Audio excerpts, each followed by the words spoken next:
Muchas gracias. La verdad que es un día muy especial para mí, para todo el equipo de educación de CIPEC y para las instituciones que nos han acompañado durante tanto tiempo y confiado en nosotros. Para todos ustedes también el agradecimiento. Tengo una lista tan larga de agradecimientos que tengo miedo de que casi no quede espacio para contar algo del libro. Así que voy a empezar por eso rápidamente y porque es realmente muy sentido la expresión de agradecimiento a muchas personas, en particular a Natura, Karina especialmente, que fue la principal socia nuestra en todo este proyecto, al Instituto Natura, en nombre de Pedro, en nombre de Vía y de todo su equipo. Quiero hacer un saludo muy especial a una persona que no está aquí, pero que seguramente nos está mirando, así que donde haya una cámara le estamos mandando un gran abrazo a María Vieites, que fue parte fundamental de este proyecto y a quien también le tenemos un enorme aprecio. Y la saludamos a la distancia. Tenemos también un gran agradecimiento con las sedes de Natura en cada país, que nos han ayudado mucho cuando viajamos a los países a hacer las alianzas, con los socios locales, a quienes también quiero tomar un segundo para agradecer especialmente. Hemos trabajado en este proyecto con socios locales de gran prestigio en cada país, de los cuales hemos aprendido, sin los cuales hubiese sido imposible hacer este estudio, que son Educación 2020 en Chile, GRADE en Perú, Empresarios por la Educación en Colombia, obviamente el Instituto Natura en Brasil y Vía Educación en México. Así que a todos ellos a la distancia un gran saludo y un agradecimiento, y seguramente todo esto va a continuar en cada país porque después de esta presentación, que es la presentación inicial e internacional, vamos a tener una presentación en cada país con ellos. En CIPEC especialmente quiero agradecer al equipo de educación, es más que nada a las personas que han estado más cerca del proyecto, a Paula Coto, que ha sido la asistente general de toda la investigación y que ha sido la que posibilitó, principalmente también la gente de Natura fue muy importante, Sabina, un agradecimiento especial para vos. Paula fue también la que estuvo en toda la organización de este evento. A Belén Sánchez, a Martín Escaso, Malena Acuña, Pablo Bessem, todo el equipo que trabajó en la investigación, desde la parte de las estadísticas, de la asistencia en general, y sin ellos todo este trabajo hubiese sido imposible. A Florencia Mesadra y Cecilia Veleda, nuestras amigas y socias de toda la vida en investigación y en el equipo de educación, que siempre están dándonos su visión y enriqueciendo todo lo que hacemos juntos. A Inés Dussel, que fue la autora del capítulo curricular y es una gran amiga y admirada colega que participó en la investigación. Podría seguir toda la vida, pero voy a terminar acá con el último agradecimiento al Consejo Asesor, a quienes les pedimos con mucha humildad que participen como lectores externos de la investigación. Es una forma de validar y de hacer una crítica reflexiva con ellos, lo que habíamos trabajado en el primer borrador. Así que menciono primero a los integrantes que no están aquí presentes, que son Santiago Cueto de Perú, Chico Suárez de Brasil, Jorge Sequeira de Chile. Un agradecimiento muy especial a Juan Carlos Tedesco de Argentina y a todo el panel, a Pablo Gentili, Denis Vaillant, Ernesto Treviño, a quienes van a estar en los videos, que son Emiliana Vegas y Andrea Schleicher. Un agradecimiento muy especial, sobre todo a aquellos que viajaron hasta aquí de otros países y que han depositado mucho tiempo y una gran colaboración en esta investigación. Creo que no me olvido de nadie. Antonio Romano de Uruguay, gran amigo y colega que también participó en la investigación, y acá puedo empezar. Podría seguir con los agradecimientos, pero para que se vea que este es un trabajo de mucha gente y de un gran equipo. Voy a contarles entonces en los próximos minutos cuáles han sido los grandes aprendizajes. Traté de hacer una organización de grandes lecciones aprendidas, así que más que por ahí un relato, van a ser algunas grandes lecciones, y obviamente todo esto puede ser continuado con la lectura del libro y de los documentos complementarios. Las preguntas disparadoras del trabajo fueron las siguientes, de alguna manera bastante lineal, ¿no?, pero a su vez muy ambicioso y complejo. ¿Qué políticas educativas se aplicaron en los 7 países que han participado en las pruebas PISA, que son Argentina, Chile, Brasil, Uruguay, México, Colombia y Brasil? ¿Qué desde el 2000 hasta el 2015, es decir, desde el inicio del siglo, que además coincide con la primera aplicación de la prueba PISA. ¿Qué resultados tuvieron los países? No solo en PISA, sino en un montón de indicadores disponibles, indicadores de acceso, de trayectoria de los alumnos, de equidad y de diversas fuentes de información, como vamos a ver más adelante. ¿Qué hipótesis pueden explicarlos? Hipótesis es una palabra que hay que subrayar, no son explicaciones, son hipótesis y requeriría muchos otros estudios y otras metodologías explicar los resultados. ¿Y qué lecciones podemos aprender? ¿Qué lecciones podemos tomar de todo este gran mapa de lo que pasó y de algunas indicaciones que nos dan los resultados? En síntesis, el proyecto tuvo un objetivo bien claro: realizar una síntesis profunda y sensata sobre los cambios educativos de América Latina del siglo XXI.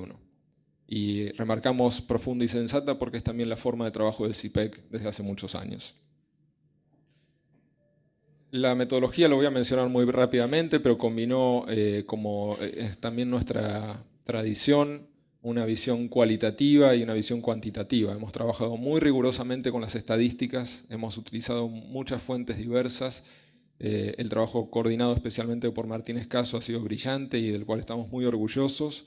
Y al mismo tiempo, la visión cualitativa, de tratar de entender relaciones, contextos, de tratar de salir de explicaciones lineales, causa-efecto, de tratar de mirar la historia de los países, tratar de mirar convergencias y divergencias en las políticas implementadas.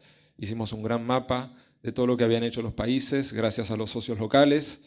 Hicimos una lectura inmensa de todos los documentos principales de investigación educativa de los últimos años, que fue exhaustiva y nos dio muchas enseñanzas de lo que se ha investigado, y entrevistas, y aprovecho para agradecer a todos los que dispusieron su tiempo en cada uno de los países para conversar sobre qué había pasado, qué entendían ellos, qué habían hecho ellos, algunos funcionarios, ministros de educación y especialistas educativos. Esto es muy a grandes trazos cuál es el origen del trabajo que ahora voy a presentar en sus conclusiones. Vamos a empezar entonces con el viaje hacia las lecciones aprendidas. La primera es sobre el contexto, siguiendo un poco el orden del libro. Fue una época de oro para América Latina y para la educación en América Latina. Una época muy particular que debe ser entendida antes que nada como una época de grandes oportunidades sociales, económicas y educativas. Este es un muy breve mapa del diagnóstico social y económico. Como pueden ver, hay un punto de quiebre, especialmente en el año 2003, de gran crecimiento del PBI en América Latina, de gran disminución de la pobreza, de gran disminución de la miseria en América Latina. 56 millones dejaron de pertenecer a las capas de medidas como debajo de la línea de la pobreza entre 2000 y 2012. La pobreza bajó del 46% al 28%, por lo menos a partir de las estadísticas que tenemos disponibles. El momento de cambio social y económico fue un gran momento para la educación, evidentemente. El gran crecimiento del PBI y la disminución de la pobreza tuvieron un gran impacto educativo, y complementariamente los países además hicieron un gran esfuerzo por financiar más a la educación, de forma diferencial en cada país, pero en un momento de gran crecimiento del PBI, los países incluso aumentaron más su participación en educación del PBI, pasando del 4% al 5,4% entre el año 2000 y el año 2011. Los países que tuvieron más crecimiento de su inversión educativa fueron, en este orden, Uruguay, Brasil y Argentina. Después tenemos un crecimiento también muy importante en México, en Chile y en Colombia, y el único país que tuvo una estabilidad en su relación con el PBI fue Perú, que tenía una participación muy baja y la mantuvo durante todo el periodo estudiado, pero en el contexto de un gran crecimiento del PBI. El que más creció el PBI de todos los países estudiados fue Perú, con lo cual la inversión educativa también creció notablemente en ese país, solo que no el esfuerzo.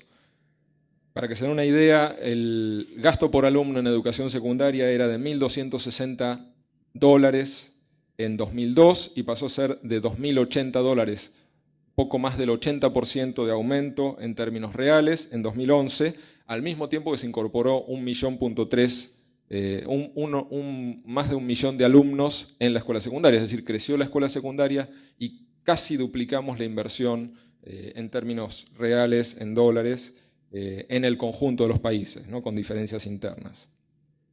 Pero este periodo de oro, de crecimiento de la economía y de crecimiento de la inversión educativa también tiene que ser contrastado por muchos aspectos que en el libro tratamos de retratar acerca de la complejidad de las sociedades urbanas en América Latina y especialmente de la desigualdad que marca la región. Como pueden ver aquí, la disminución de la pobreza fue mucho más notable que la disminución de la desigualdad. El periodo de oro no fue un periodo de oro para disminución y reducción de las enormes brechas sociales que caracterizan a la región, y dentro de esta gran deuda social se expresan muchas otras que también tienen su correlato educativo en la segregación educativa y en otros indicadores que hemos analizado. Segunda lección. Fueron tiempos educativos interesantes, tomando el título del libro de Hobsbawm, que tanto a muchos nos gusta. Tiempos educativos interesantes porque pasó mucho más de lo que a veces se piensa en la región entre 2000 y 2015 o hasta el presente. Los países tuvieron diversos gobiernos, signos políticos, venían de distintas historias de los años 90 y de antes, e implementaron políticas muy variadas, complejas, intensas. Hubo mucha acción en el campo de la política educativa. Muy difícil de mapear, porque no fue tan lineal y tan convergente como en los años 90. También un poco el origen de este estudio era tratar de mostrar qué había pasado en un periodo tan poco estudiado, no es que no haya sido estudiado, pero sí mucho menos quizás de lo que merecía o todavía merece, aunque todavía seguramente en los próximos años venga mucha investigación, entender qué había pasado en este periodo. Y acá tienen un mapa, esto obviamente está en el libro y lo pueden ver con más detalle, pero pasaron muchas cosas que yo voy a resumir solamente con titulares, porque no tengo tiempo ahora para entrar. Pero tuvimos grandes procesos de legislación educativa, ampliación de los derechos, reconocimiento de derechos nuevos, con diversos tonos en los países, pero muy marcados. Tuvimos un gran proceso de transformación, yo diría, en los ejes de gobierno de la educación, de los procesos de descentralización de los años 90 con diversos rumbos. Pasamos a tener una visión mucho más recentralizadora en los años 2000, no porque se haya recentralizado la gestión de las escuelas, sino porque se recentralizó el gobierno de la educación, especialmente a través de diseños curriculares, libros de texto comprados o producidos por el Estado, y más marcadamente por la creación o la consolidación o la expansión de las evaluaciones de la calidad, diseñadas por varios de los países, por todos, pero algunos con mucho más énfasis, para regular, controlar, poner metas, ordenar el sistema, con los distintos matices y estilos, pero esta ha sido también parte de un gran proceso de recentralización del gobierno de la educación en contextos de gran gobierno descentralizado de las escuelas. Tuvimos un gran crecimiento de los libros de texto, en algunos países de forma absolutamente universal, especialmente en Brasil, Chile, México ya es más histórico, Perú creció mucho, Argentina y Uruguay también, pero ya tenemos una consolidación de esas políticas. Tuvimos un acento en la visión de los planes de mejora, de poner metas, de dar autonomía a las escuelas, pero no una autonomía que signifique la gestión de los docentes o de un presupuesto que implique la contratación de docentes, sino una gestión con cierta autonomía de recursos para hacer proyectos y planes de mejora, en algunos países ajustados a resultados y a la medición en las pruebas. Hemos tenido, especialmente en los últimos años, una revitalización de la idea de los directores de escuela como parte central del cambio educativo, muchos procesos de formación, de selección y de conducción educativa en algunos países que han sido bastante recientes. Numerosas y variadas políticas compensatorias o socioeducativas, de las cuales es muy difícil hacer un esquema resumido porque son demasiadas. Un capítulo muy especial que fue la apertura de una discusión y de reformas concretas en la carrera docente. Varios países que después de un gran estancamiento en la discusión de la carrera docente, en cualquier orientación que sea, durante muchos años empezaron a, lo que nosotros decimos en el libro, romper el bloque de hielo de la docencia. En algunos países con consensos, especialmente en Chile. En otros con grandes disputas con los sindicatos, especialmente en Colombia, en Perú y en México. En algunos con mucho menos avance, como Argentina, Uruguay y Brasil, aunque en algunos estados de Brasil y municipios sí hubo reformas de las carreras docentes, con diversas orientaciones, claro está, y esto no tengo tiempo para destacarlo, pero con muchos aprendizajes de qué y cómo ha cambiado la carrera de los docentes en la región. Hemos tenido también políticas de nuevas tecnologías, la aparición especialmente en Argentina, Perú y Uruguay de las políticas de una computadora por alumno, que han también generado una gran inclusión digital, una nueva forma de cerrar las brechas sociales a través de nuevos derechos que tienen que ver con las tecnologías, y muchas otras acciones que obviamente ustedes sabrán disculpar que los tiempos no permiten profundizar. Esta es la base del libro, ¿no? El libro, que tiene 350 páginas, dedica la mitad a mapear las políticas. Así que yo le dedico poco espacio en la presentación contra lo que le dedicamos en el libro. Vamos a ver un poco los resultados. Acá muchos estarán curioseando, queriendo saber qué es lo que muestra el libro. Muchas cosas ya se saben. El libro hace una sistematización muy profunda de todas las evaluaciones, y las cuales en muchos casos ya son conocidas, pero también hay cosas nuevas. Dice lejos pero mejorando. ¿Por qué? La foto nos deja muy lejos de los países con mejores resultados en América Latina, pero la película es muy positiva, y eso es lo que vamos a contar en estos breves minutos, la película de la evolución de los resultados de calidad y de otros indicadores.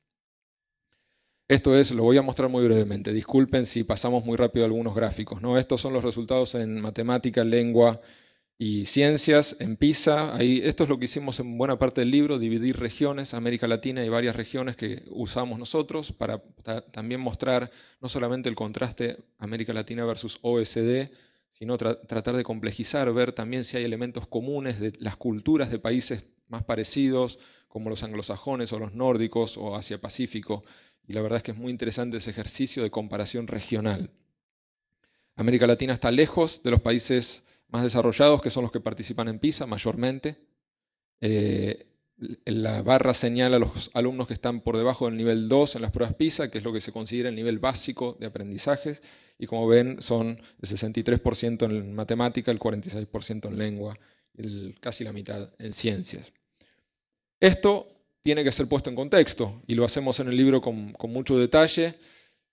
Lo primero es entender la diferencia de contextos sociales, el índice de nivel socioeconómico y cultural que utiliza la propia prueba PISA es muy importante porque es una medida que tiene la misma fuente, es decir, es un cuestionario a todos los alumnos de 15 años que toman la prueba PISA en todos los países sobre distintos indicadores de contexto social. Y como pueden ver, los alumnos de América Latina están muy lejos en nivel social y económico y cultural de los alumnos de los otros países que participan en la prueba. Y acá vemos la distancia en resultados de aprendizaje y en contexto social, y es una distancia bastante similar, es decir, la correlación es muy alta, aunque una correlación no explique una cosa. Esto mismo lo podemos ver en el PBI, en el gasto por alumno, es decir, la distancia de América Latina frente a los países que participan en la prueba PISA es muy amplia en los indicadores de contexto, tan amplia como en sus resultados de calidad. Pero esto es solamente un gran marco para el análisis. El aspecto más positivo para la región es su evolución en el tiempo, tomando como punto de partida el año 2000 y de llegada el año 2012, que es la última evaluación disponible. América Latina fue la región de todas las analizadas, de todas las que participan en la prueba PISA, que más creció en sus resultados de aprendizaje y al mismo tiempo en su acceso a la educación secundaria, en su tasa de escolarización secundaria. Esto es un gran logro, porque quiere decir que la región logró aumentar al mismo tiempo inclusión y calidad, y por encima del resto del mundo. El logro es mucho más relativo en el acceso, porque los países más desarrollados están mucho más cerca de alcanzar el 100% de acceso en el nivel secundario, y por lo tanto su margen de crecimiento es mucho menor, y es esperable que no crezcan tanto en su tasa de escolarización, pero sí es destacable que América Latina haya hecho un salto muy importante en esta década, o en esta década larga, como lo había hecho también en los años 90. Y en cambio la medida de calidad sí es un poco más comparable, y muestra que la región tuvo un rendimiento superior en evolución, partiendo de una situación muy baja, al del resto de los países analizados como regiones.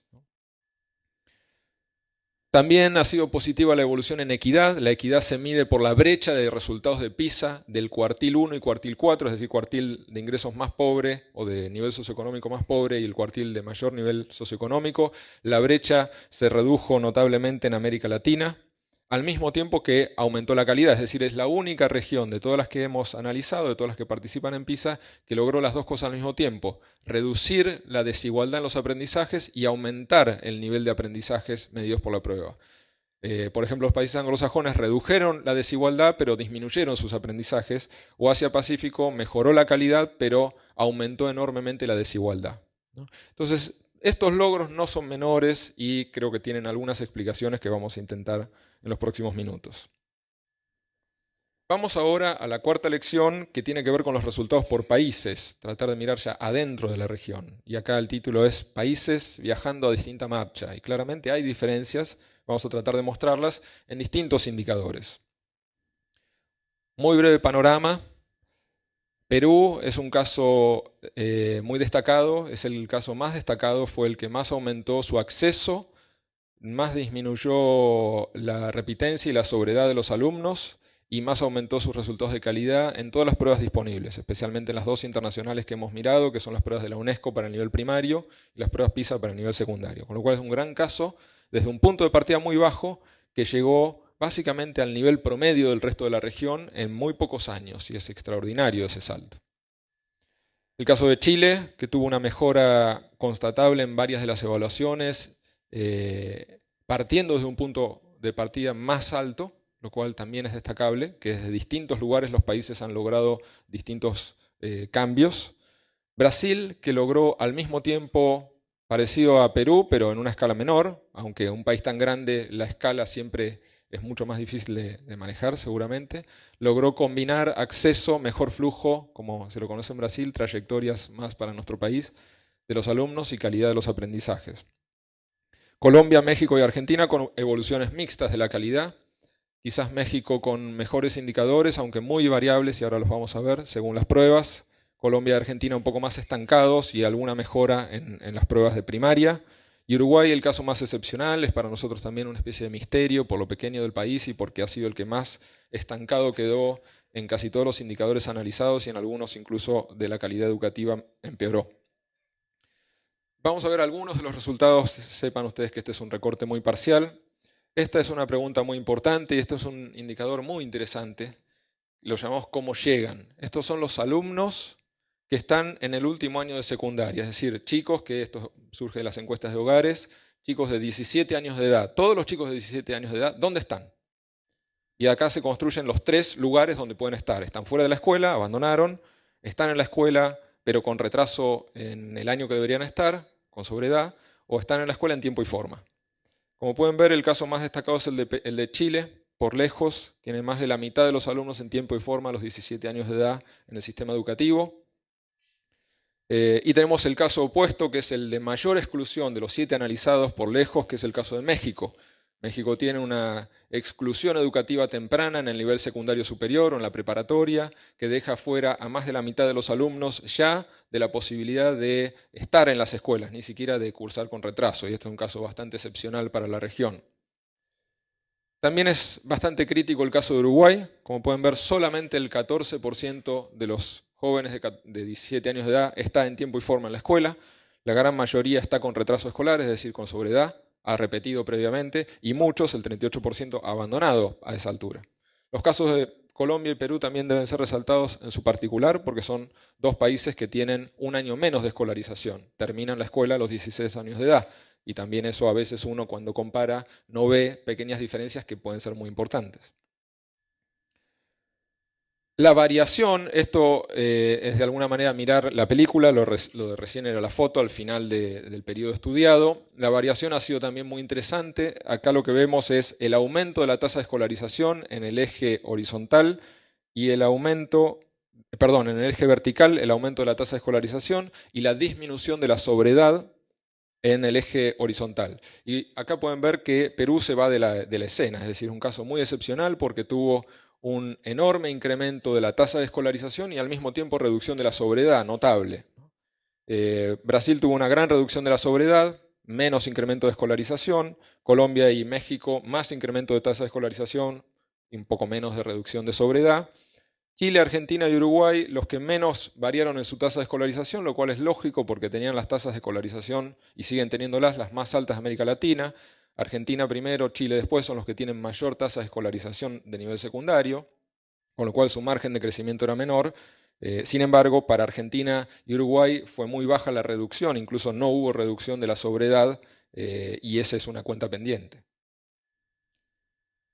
Vamos a pasar ahora sí a los resultados de calidad medidos por las pruebas internacionales. Obviamente esta es una medida muy parcial, no tenemos que entender que este es un espejo de los aprendizajes, es un recorte parcial, es un recorte de algunas áreas y es una metodología que recorta lo que aprenden los alumnos. Esto siempre lo destacamos para que no se entienda que esta es la única forma, ni siquiera la mejor de medir la calidad.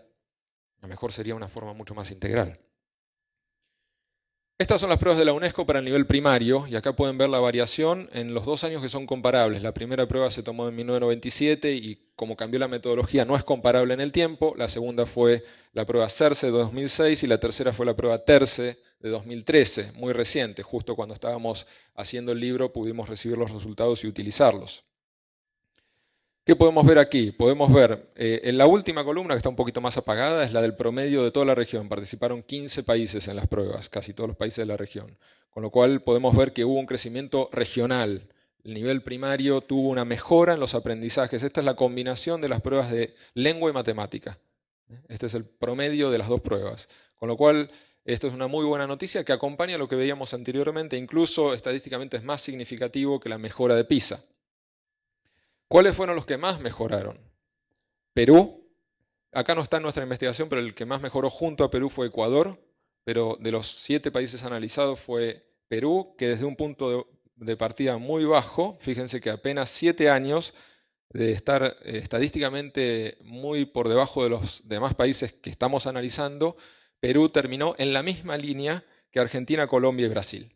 Es decir, los aprendizajes en lengua y matemática medidos por las pruebas de la UNESCO, que son pruebas adecuadas al currículum, donde participan todos los países en el diseño, los alumnos de Perú están en el mismo nivel que los de sus pares de Brasil, Argentina y Colombia. Es decir, acá uno lo podría llamar un proceso de latinoamericanización, es decir, de mayor promedio, de mayor integración en términos de que los resultados de los que estaban más arriba se estancan un poco y los que estaban más abajo mejoran más y eso hace una integración. A veces yo hago la metáfora futbolera de cuando hace unos 20 años jugábamos partidos de fútbol, a veces había partidos ya se sabía el resultado y eran por goleada y ahora todos son difíciles, ¿no? Bueno, en educación algo similar uno puede empezar a encontrar, aunque las causas sean muy distintas. Y el caso que se destaca desde el otro punto de vista es Chile, que partiendo de estar entre los mejores resultados de la región, acá cabe destacar que el que mejores resultados tenía era Cuba, que participó en 97 y 2006 y que terminó con resultados muy superiores a todos los demás países, no participó en 2013 y por eso no lo pudimos tampoco incorporar en el análisis, pero sí hay algunos aspectos que analizamos del caso de Cuba en el libro que son muy interesantes a partir de investigaciones previas. Pero retomando a Chile, Chile sí tuvo una mejora muy notable en lengua y matemática entre 2006 y 2013 y terminó muy por arriba del resto de los países de la región. Es decir, empezó este periodo en el mismo lugar que Uruguay o incluso un poquito más abajo y que México y terminó superándolos claramente a los dos porque Uruguay se estancó y México mejoró levemente.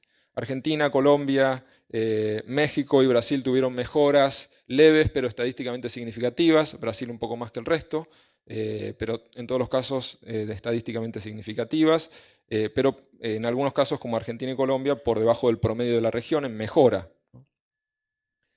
Solamente para desagregar muy brevemente, la mejora fue mucho mayor en matemática y en ciencia, tanto en Argentina como en la mayoría de los países, que en lengua. Las pruebas PISA, las famosas pruebas PISA. Acá tenemos la evolución de los 7 países a lo largo del tiempo. Cuando ven la línea puntuada es porque no participó el país entre esos años. Y es el promedio de las 3 materias o áreas evaluadas: lengua, matemática, comprensión lectora, matemática y ciencias.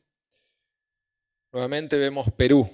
Perú parte de un punto de partida muy bajo y termina escalando muchísimo. Es el país que más crece de todos los países participantes de la prueba PISA entre 2000 y 2012, especialmente en lengua, pero en las 3 áreas.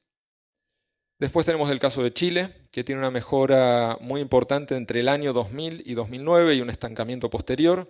Pero fíjense que Argentina, Chile y México parten del año 2000 en la misma situación y Chile termina en una situación bastante superior, México intermedia y Argentina por debajo, y estas son distancias estadísticamente significativas. El caso de Brasil, que también tiene una mejora importante entre el 2000 y el 2009, pero vamos a hablar del caso de Brasil, que tiene algunas inconsistencias metodológicas más adelante, pero sobre todo en matemática un gran avance de Brasil, también en matemática un gran avance de México, pero cuando uno ve punto de partida y punto de llegada de México, la distancia es muy leve y casi ínfima en su mejora. Colombia solamente participa desde el año 2006, tuvo una mejora y después una caída, con lo cual es mucho más difícil de establecer una tendencia. Argentina, que es un caso particular porque es uno de los pocos países que participaron en la prueba PISA que tuvieron una fuerte disminución primero y una fuerte alza después, forma como una V en la tipología que utiliza PISA para comparar los países. La disminución fue entre 2000 y 2006 y la mejora entre 2006 y 2009, especialmente en comprensión lectora, la gran variación. Pero de punta a punta Argentina termina en la misma situación que empezó el año 2000. Es decir, países con más estancamiento y el caso de Uruguay, que nuevamente, como decía antes, es como una sorpresa, que partiendo de estar mejor que el resto o similar a Chile en posicionamientos mejores al del resto de la región, es el único país de la región que empeora sus resultados de forma significativa y constante y en las 3 áreas. Y este es un caso bastante especial para PISA. Lección 5, y esto es muy importante atarlo a lo que acabo de mencionar, que son los cuidados metodológicos y epistemológicos. Nuestra investigación fue muy profunda al comparar fuentes, al mirar bases. Hemos trabajado mucho con las bases de PISA. Son muy rigurosas. Las pruebas PISA son extremadamente rigurosas, serias, tienen enormes controles de calidad, pero tienen sus problemas, tienen problemas de adaptación cultural, tienen los problemas de toda prueba. Ninguna prueba es perfecta. Además de los problemas más de distancia cultural, para lo cual ahora se está creando una prueba que se llama PISA for Development, PISA para el desarrollo, que muestra que la prueba PISA tiene problemas para adaptarse a los países más pobres, porque tiene relativamente pocos ítems que evalúen los aprendizajes de los alumnos que están en situación más baja, con lo cual esto genera problemas estadísticos. Y esto nos muestra algunos cuidados, sobre todo cuidados a la hora de qué tipo de conclusiones uno puede extraer y qué tipo de recomendaciones uno puede hacer a partir de los países. Este es un ejemplo, Uruguay.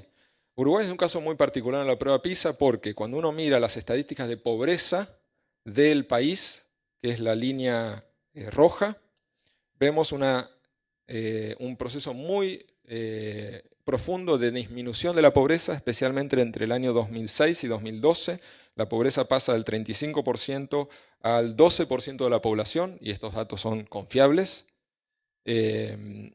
Al mismo tiempo, la prueba PISA muestra un aumento de la pobreza. Como mide PISA, PISA tomó un cuestionario a los alumnos que pregunta varias dimensiones de nivel socioeconómico, y en esas dimensiones los alumnos de Uruguay aumentaron su pobreza, lo cual es bastante incongruente.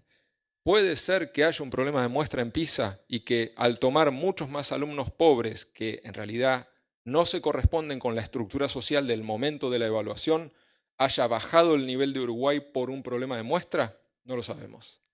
Hemos dialogado con los colegas uruguayos y tienen dudas similares. No podemos extraer ninguna conclusión desde la lejanía de la investigación, pero sí es importante marcarlo. Aunque en otras evaluaciones Uruguay también está estancado o decayendo, y esto también nos da un cierto control. Pero estos datos son importantes de tener en cuenta para no hacer afirmaciones lineales pensando que todo dato es la realidad. El caso de Brasil es muy interesante. En Brasil ya hay investigaciones muy serias, especialmente una investigación muy reciente de Martín Carnoy y del equipo del Banco Mundial, que muestra que hubo un problema de muestreo, en realidad un problema de aplicación de la prueba PISA entre el año 2000 y 2009, y que al cambiar la forma de aplicación, el momento del año, en la aplicación de 2009, donde Brasil había crecido mucho, se incorporaron muchos alumnos que tenían un año más de escolarización y por lo tanto hay un problema de muestra, Y cuando el Banco Mundial hace la corrección metodológicamente muy rigurosa de si se hubiese tomado los mismos alumnos a la misma cohorte de alumnos, toda esa ventaja que había obtenido Brasil desaparece, salvo levemente en matemática para los alumnos más pobres. Es decir, el gran crecimiento de Brasil en PISA, que es además estudiado como un caso de éxito mundial, en todas las publicaciones de PISA, Brasil tiene un recuadro de caso de éxito, por evaluaciones más rigurosas, parece no ser tan así. Sin embargo, tenemos otras pruebas que sí nos dan mejora, y acá tenemos una comparación que hemos hecho para todas las evaluaciones entre las pruebas nacionales y las pruebas internacionales. El mismo año en el cual se toma la prueba de Brasil, nos muestra una estabilidad en el tiempo, mientras PISA nos mostraba una mejora notable en matemática para los alumnos de 15 años de edad. Es decir, acá hay cierta incongruencia, no es que uno tiene la verdad y el otro está mal, pero sí tenemos que mirar todos los datos antes de decir quién es el caso exitoso y qué tan exitoso es. De vuelta, Brasil sí tuvo mejoras en TERCE, parece ser mucho más clara la mejora en primaria que en secundaria en Brasil y levemente en matemática para los alumnos más pobres. El caso de Chile también es muy interesante y bastante paradójico. Chile en la prueba CIMSE, que es una prueba censal que se toma a todos los alumnos en varios años del nivel de escolarización primario y secundario, tuvo una mejora muy leve en todo el periodo estudiado, y cuando uno toma la mejora entre CERCE y TERCE fue excepcional. Acá tenemos nivel primario, cuarto básico y tercer grado, no es lo mismo, pero los más cercanos. Matemática, en TERCE hay un enorme crecimiento, en CIMSE una muy leve mejora en el mismo periodo. ¿Cuál es la paradoja? La paradoja es que Chile tiene muchos incentivos a enseñar para el CIMSE. Todas las escuelas saben su resultado, hay mucha presión por los resultados, hay incentivos económicos para lograr resultados mejores en CIMSE, con lo cual, si hubiese sido al revés, sería más lógico que esté estancado en PISA pero mejore en CIMSE, querría decir que las escuelas preparan para el CIMSE. La paradoja es que los alumnos de Chile parecen dar mejor en las pruebas más difíciles, que son las pruebas PISA, pruebas por competencias, mucho menos, casi no alineadas con currículum, que en las pruebas más preparables, más memorizables y más incentivadas, que son las pruebas PISA, las pruebas CIMSE en Chile. Todo esto nos tiene que dejar dudas, cuidados metodológicos y epistemológicos. Y hasta ahí llegamos nosotros, y creo que muchas otras investigaciones pueden retomar cuáles son las aproximaciones más rigurosas a los resultados de calidad.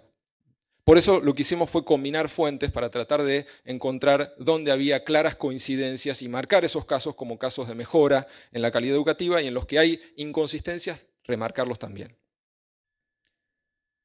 Tenemos que tener muchos cuidados, como decía, cuidados de muestreo, cuidados culturales. Hay preguntas culturales que se hacen a los alumnos, que las marcamos en el libro y que obviamente no responden igual los alumnos de distintos contextos culturales.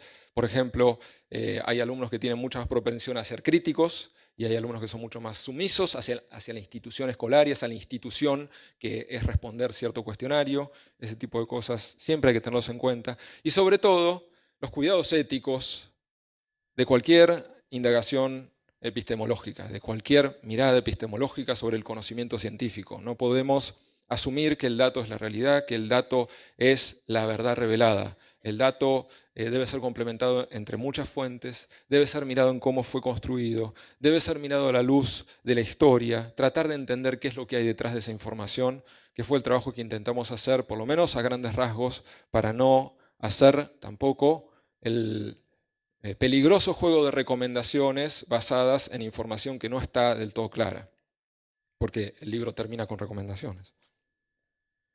Lección 6, ya no sé cómo voy de tiempo, sé que no debo estar bien.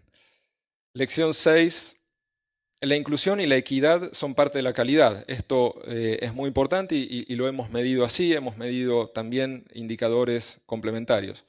Este es un gráfico muy interesante y es inédito. Esta es la primera vez que lo van a ver, porque lo hemos elaborado para el libro y ha sido un gran trabajo de Martín Escaso y de todo el equipo. Que lo que hicimos fue tratar de ver quiénes participan de PISA, qué alumnos participan de PISA, lo cual no es publicado por PISA, está en las bases, hay que ir directamente a las bases de PISA. Y efectivamente para América Latina muchos alumnos no participan de la prueba, muchísimos más en porcentaje que para los países desarrollados. ¿Quiénes son los que no participan? Los que están fuera de la escuela, que en América Latina son muchos más que en los países de la OECD. Y los que tienen problemas de distancia, escuelas muy distantes y especialmente mucha sobredad. Alumnos que están en el grado 6 a los 15 años no participan de la prueba PISA. PISA los excluye. Con lo cual, este conjunto de los que no están en PISA son inevitablemente los más pobres, los más desfavorecidos, son los que tienen muchísima repitencia y sobredad o los que están fuera de la escuela. Con lo cual, incorporar esta mirada cuantitativa también nos da una idea de qué es lo que puede estar excluyendo PISA. Y fíjense el caso de México, el más notable. Solamente el 63% de los alumnos están representados en la prueba PISA. No de los alumnos, de los jóvenes de 15 años de edad. Es decir, un 37% de los jóvenes, inevitablemente de las clases más desfavorecidas, no están en PISA, con lo cual uno podría hacer el ejercicio, y es posible hacerlo metodológicamente, aunque nosotros no lo hicimos. Uno podría decir, bueno, ¿cuánto vale el puntaje PISA de los que están excluidos? Y seguramente México bajaría mucho en la tabla de aprendizajes de toda la población de 15 años, midiendo todos los que debería uno medir, que no son solamente los que están en la escuela. Y otros casos también se destacan, el caso de Chile. Chile logra los mejores resultados de América Latina con la mayor inclusión, es decir, tiene una altísima tasa de participación en PISA del 83%, y esto también destaca que su logro de calidad esconde también un logro de inclusión. El caso de Argentina, que tiene mucha más participación que otros países, podría hacer pensar que los jóvenes de 15 años en Argentina no están tan mal en PISA si los tomásemos como una población total, o tan mal en términos comparados con los demás. Esta es la visión de la equidad, por lo menos un indicador de equidad que nos permite comparar cuál fue la variación entre el año 2000 y 2012 entre cuartiles de nivel socioeconómico, es decir, cuál fue la distancia de aprendizajes medidos por PISA de los alumnos más pobres y de los alumnos de mejor nivel socioeconómico, por cuartiles. Y lo que podemos ver aquí son distintas direcciones, como que las flechas se mueven en distintas direcciones. Fíjense, muy importante el caso de Perú. Perú fue el que más creció en calidad educativa, pero también creció mucho en desigualdad. Es decir, uno tiene que desagregar los datos. ¿Quiénes fueron los que mejoraron? Bueno, en Perú todo el país mejoró, incluso los más pobres mejoraron sus rendimientos de aprendizaje, pero los mejoraron mucho más los alumnos más privilegiados. Es decir, mejoró la calidad y la inequidad de aprendizajes al mismo tiempo. Y esta es seguramente la gran deuda pendiente de Perú.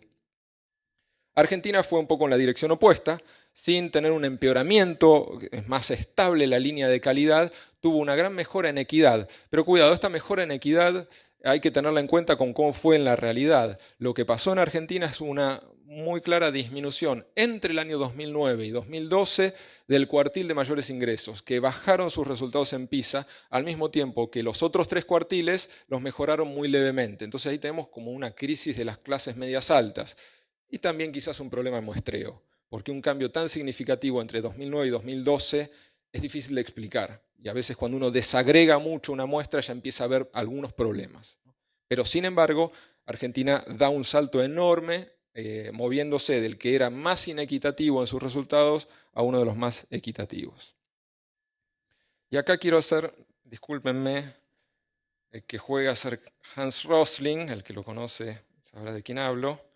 Hicimos estos Gapminder, que son una forma visual, y con esto quiero mostrar una situación muy interesante. Tenemos todos los gráficos hechos con el programa Gapminder y van a estar en la página, así que todo lo que hemos mostrado y muchas otras cosas los van a poder ver visualmente. Acá lo que tienen son los países, en el eje horizontal, porcentaje de repitentes en primaria, y en el eje vertical, variación en los resultados de las pruebas de la UNESCO, es decir, calidad, aumento de calidad. Si ven que sube un país, es que aumenta calidad. Si ven que va hacia la izquierda, es que baja repitencia. Entonces les voy a mostrar la evolución de la película. Acá están por tamaño de población: Perú, Uruguay, Argentina, Colombia, México. Creo que esto terminó, pero ahora lo vamos a ver desde el principio. Entonces, veamos la evolución de los países entre 2000 y 2012. ¿Y qué vamos a encontrar? Todos los países, con distinto ritmo, y la única excepción es Uruguay, mejoran calidad educativa, aumentan resultados de aprendizaje y al mismo tiempo disminuyen repitencia. Esto es muy importante porque a veces aparece esta idea de, bueno, la escuela se está haciendo más fácil, los alumnos pasan y nadie los evalúa y terminan sin aprender y los contenemos sin aprender. Para toda América Latina, ¿eh? Esto es un discurso común a toda América Latina. Pasan sin aprender. Bueno, lo que muestra este gráfico es una correlación, no es una explicación, pero tenemos muchas otras aproximaciones similares. Lo paso de vuelta. Lo que muestra es que todos los países disminuyeron repitencia y al mismo tiempo aumentaron aprendizajes. Y no hay exclusión. En la primaria todos los alumnos están adentro desde el 2000 hasta el presente. Es decir, logró América Latina en su conjunto hacer más justa la escuela, es decir, que cada alumno no repita, que no padezca la repitencia, que es un gran problema para el alumno y para el sistema, y al mismo tiempo mejorar los aprendizajes, lo cual rompe muchos mitos acerca del facilismo en términos estadísticos. Esto no quiere decir que no pasen en ciertas escuelas, en contextos, pero en términos estadísticos es muy difícil hacer esa aseveración, al menos en el nivel primario. Ahora sí vuelvo al tradicional PowerPoint. Séptima lección, las hipótesis. ¿Cuáles son las hipótesis? ¿Por qué? ¿Qué pasó en los países? Bueno, la primera hipótesis es una hipótesis mucho más sociológica e inevitable. La mejora social de toda América Latina y con diferencias en los países tuvo un gran impacto educativo. Que América Latina haya tenido un ciclo de oro en sus indicadores económicos y sociales y al mismo tiempo haya sido la región que más aumentó sus puntajes en las pruebas PISA y al mismo tiempo aumentó escolarización no es casual, ¿no? Y esto requiere análisis mucho más sofisticados de qué tipo de cambio social vivió cada uno de los países, pero sí nos da un panorama general de los cambios en la región. Pero yo diría que además de un cambio social, de niveles más dignos de vida de buena parte de la población, de más empleo, de menos pobreza, hubo en todos los países, gracias a la inversión educativa, pisos básicos más sólidos. Cosa muy importante para mejorar los aprendizajes de los alumnos de condiciones más vulnerables. Escuelas, docentes, comedores, situaciones edilicias más dignas, becas, muchas políticas socioeducativas de contención, de apoyo, de capacitación, de focalización en los núcleos más duros. Todo esto en conjunto inevitablemente tiene efectos sobre los aprendizajes de los alumnos más pobres.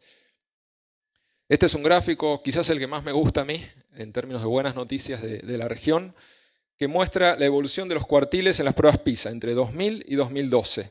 Lo que pueden ver ahí son las regiones y el punto celeste es qué tantos puntos en términos de PISA, ¿no? ¿Cuántos puntos de la prueba PISA aumentó o bajó el cuartil más pobre de la población de cada una de las regiones? La barra amarilla o naranja es el promedio de la región y el punto rojo es el cuartil más rico, el de mayores ingresos. Rico es demasiado decir. Y lo que podemos ver acá es que el cuartil de menores ingresos, de menor nivel socioeconómico, medido por PISA, de América Latina fue el que más aumentó sus resultados de calidad de todos los cuartiles de nivel socioeconómico de todas las regiones evaluadas. Es decir, los chicos más pobres de América Latina fueron los que más mejoraron en PISA.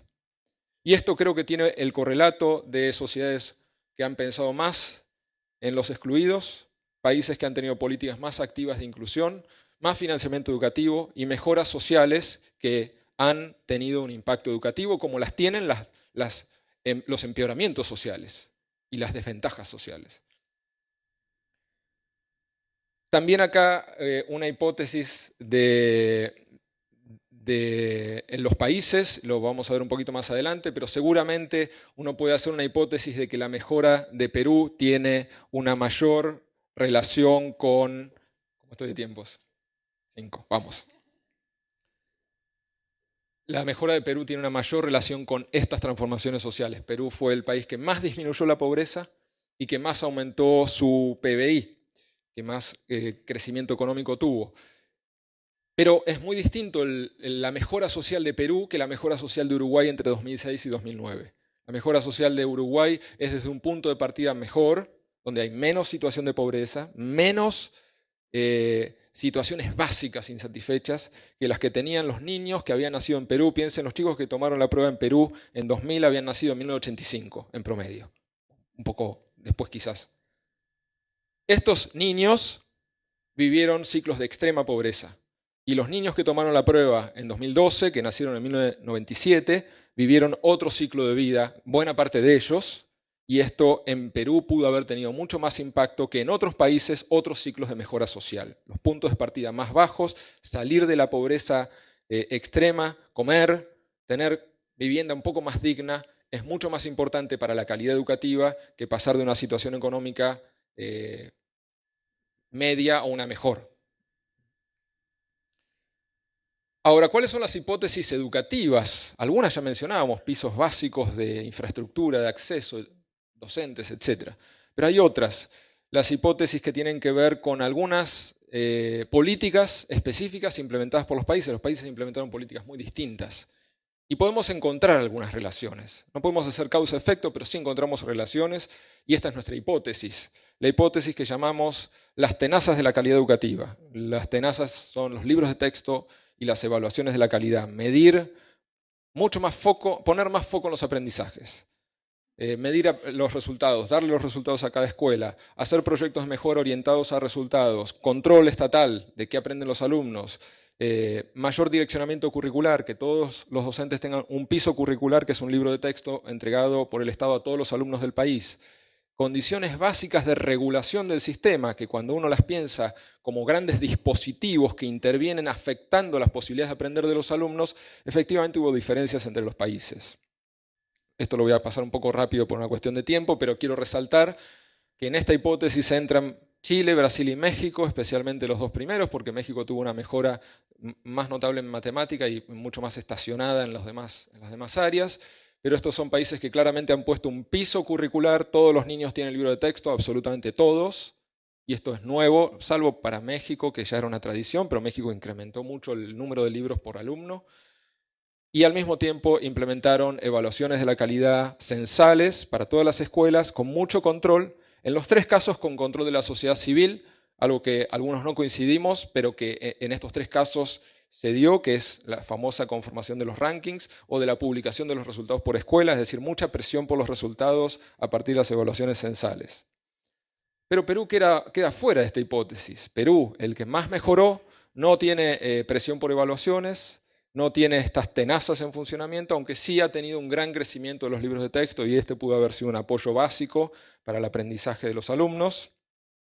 Y después tenemos el caso de Colombia, lo estoy diciendo muy rápido, perdón, pero el caso de Colombia, que no tuvo mejoras constatables en la calidad, que es una incógnita, en las propias pruebas saber, que son las pruebas nacionales de Colombia, no hay una mejora clara, y sin embargo tuvo evaluaciones, mucha presión por resultados, políticas muy sólidas, mucha gobernabilidad del sistema. Quizás, y esta es una de las hipótesis, la resistencia de las autoridades de Colombia y de los sindicatos docentes al uso de los libros de texto y al direccionamiento curricular haya dejado demasiado vacío el contenido de lo que deben enseñar los docentes, y esta puede ser una explicación de la falta de mejoras en Colombia, aunque seguramente hay que complejizar ese análisis.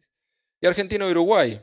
En un momento lo llamamos el mal de alturas, sobre todo uno podría pensar Uruguay, Costa Rica, países que estaban muy arriba en la comparación regional y se estancaron o cayeron.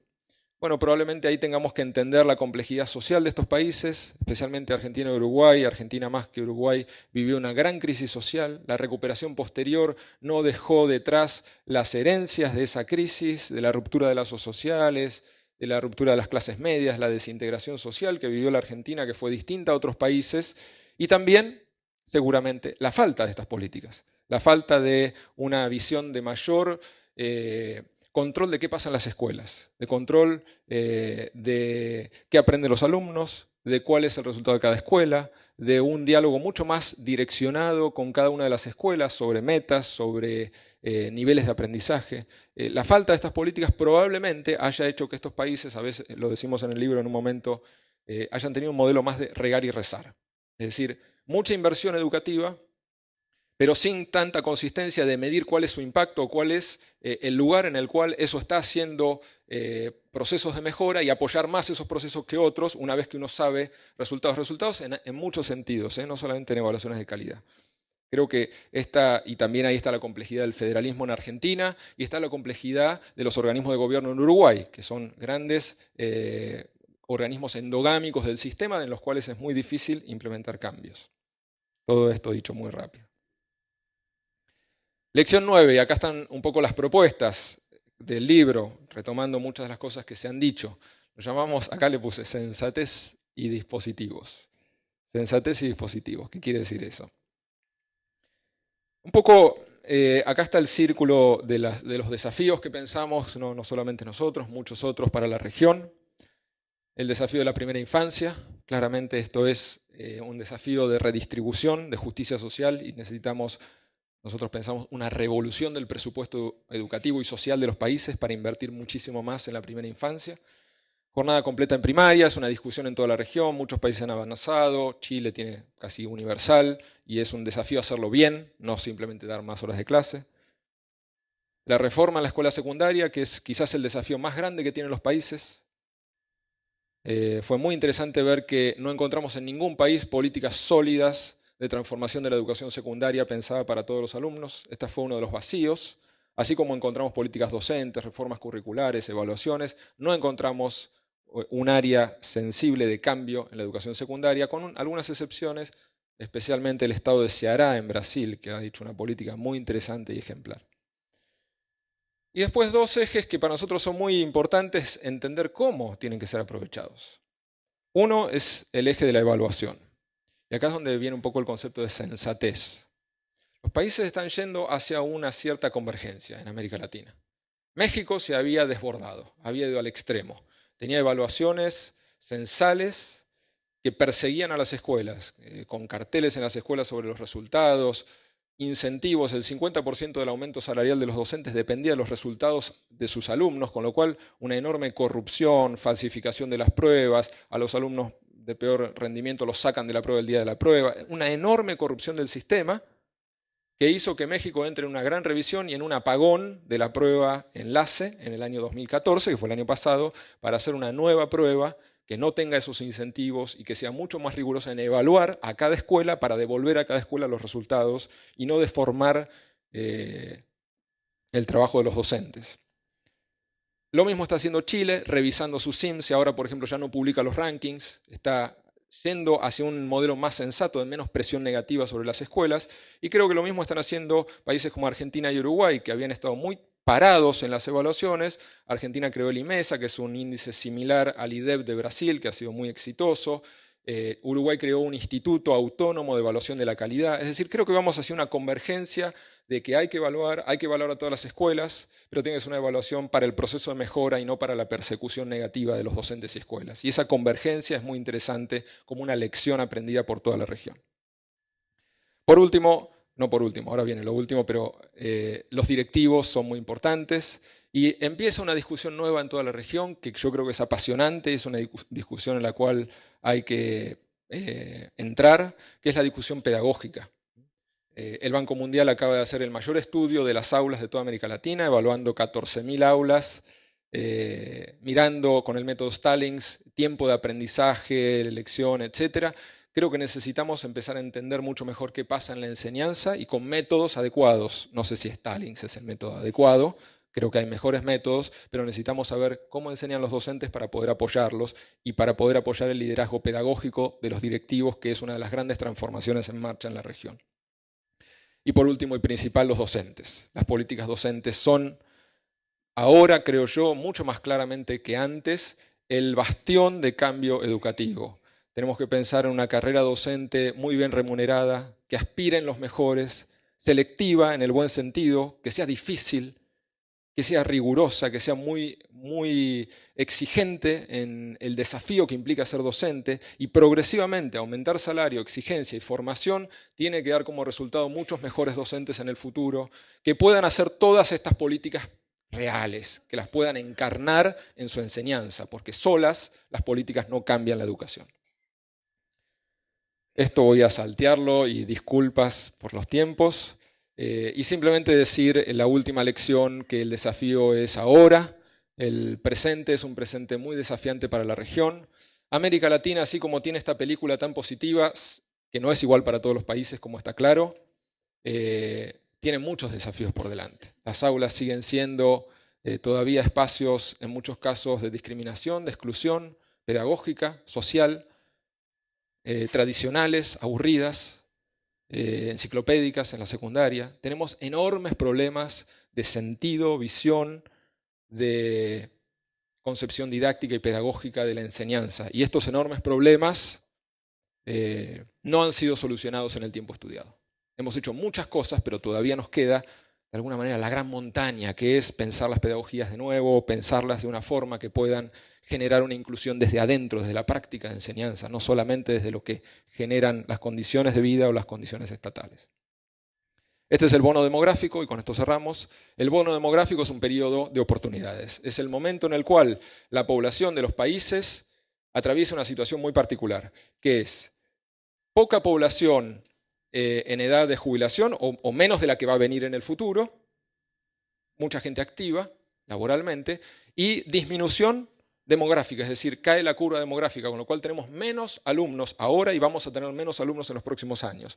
Eso se lo conoce como bono demográfico porque es el momento en el cual hay mayor generación de riqueza en la sociedad, y el bono demográfico es señal de educación. Es el momento de invertir, y a invertir bien en educación, porque si no hacemos ahora los grandes cambios educativos que van a generar mayor inclusión social, mejor democracia, mayor desarrollo económico, ahora, en 15 años, 10, 5, 20, según los países, va a ser mucho más difícil porque el costo de las cajas jubilatorias va a ser tan alto que va a quedar muy poco para invertir en educación. Tenemos que invertir en educación ahora, como está haciendo Brasil, con un plan a 10 años, que se propuso la meta ambiciosa de llegar al 10% del PBI con los recursos petroleros. Pensar que este es el momento en el cual generamos desarrollo para que nuestros niños que hoy están en la escuela, el día de mañana puedan sostener sociedades más igualitarias, más justas y más desarrolladas en la región. Bueno, muchas gracias.